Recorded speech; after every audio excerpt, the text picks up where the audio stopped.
So now your mother passes when you are, what, 16 years yeah. old, and you're already acting out. No, I'm already probably national and world amateur champion by then. From 14 to 16.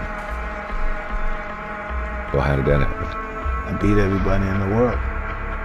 But how do you go from the kid that got the pigeon thrown at him? Okay, so ever since that happened, I would fight every day, probably 2 times a day. I would just fight.